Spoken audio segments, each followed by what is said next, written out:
op hierdie reis. Ons is saam op 'n reis. Ons vra die Here, vorm ons, maak ons soos U wil. Maak ons hoe U gedroom het, ons wie ons moet wees, dat ons kan doen wat ons moet doen. Maak ons meer soos Jesus. Dis die gebed van ons hart, as ons na die skrif toe gaan. Vandag lees ons saam uit Romeine 8. Jy is welkom om te volg, soos die woorde op die skerm verskyn. Die denke van ons sondige aard loop uit op die dood, maar die denke van die Gees bring lewe en vrede. Ek is oortuig dat die lyding van die huidige tyd nie vergelyk kan word met die heerlikheid wat bestem is om aan ons geopenbaar te word nie. Die skepping hoop om self vrygemaak te word van verslawing aan die verganklikheid. Ons is immers verlos in hoop. Ons weet dat God alles ten goeie laat meewerk vir hulle wat hom liefhet, vir hulle wat volgens sy voorneme geroep is. Wat sal ons dan hiervan sê? As God vir ons is, wie kan teen ons wees?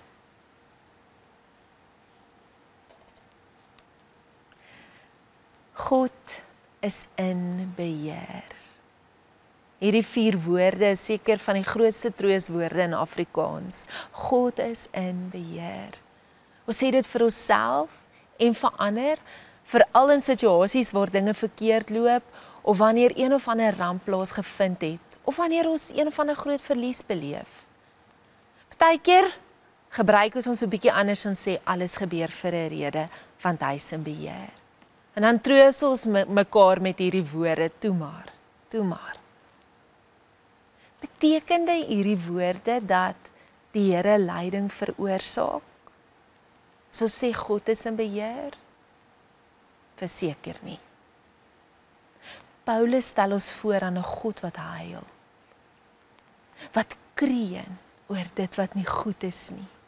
Soos die skepping sug, so sug die Heilige Gees, so sug Jesus, so sug die Here. Hy sien die boosheid, hy sien onreg, hy sien lyding en hy sê dis nie reg nie. Dit behoort nie so te wees nie. Dis nie hoe hy dit gemaak het reg in die begin nie, maar gebrokenheid het gekom.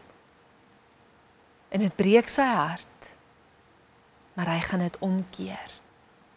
Hy gaan dit omkeer in iets goed. Die psalms vertel vir ons dat die Here naby die gebrokenes is. Die moedeloses help. Hy help hulle. En dat hy hulle sal red.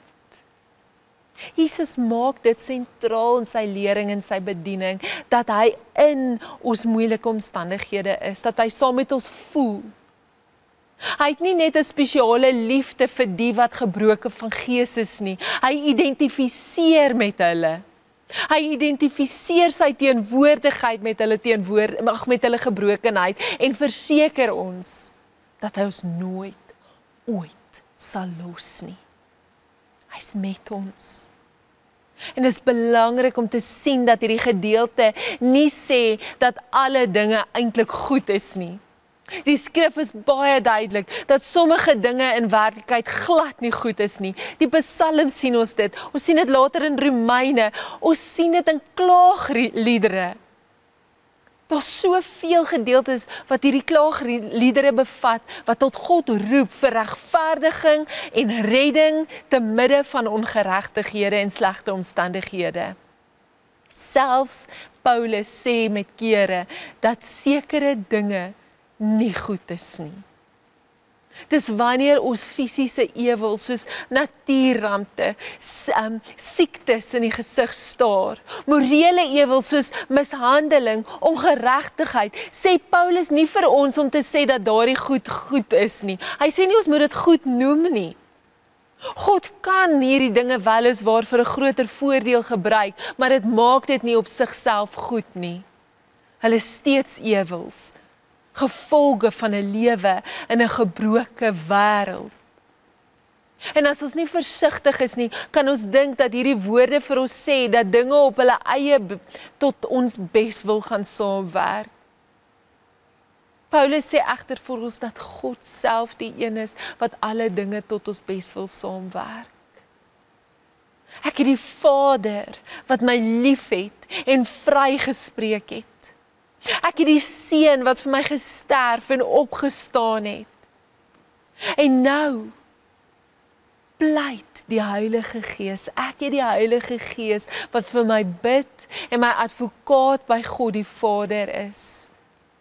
En ek glo dat hierdie drie-enige God se greep sterk genoeg is om my en jou te dra en vas te hou ten spyte van alles wat oor ons lewenspad kom of wat die wêreld oorkom. Ek kan aan vashou want ek word vasgehou. So as ons weer die woorde sê, God is in beheer, is dit nie 'n soetsappige sentiment nie. Dis met 'n diep wete. Hy's teenwoordig.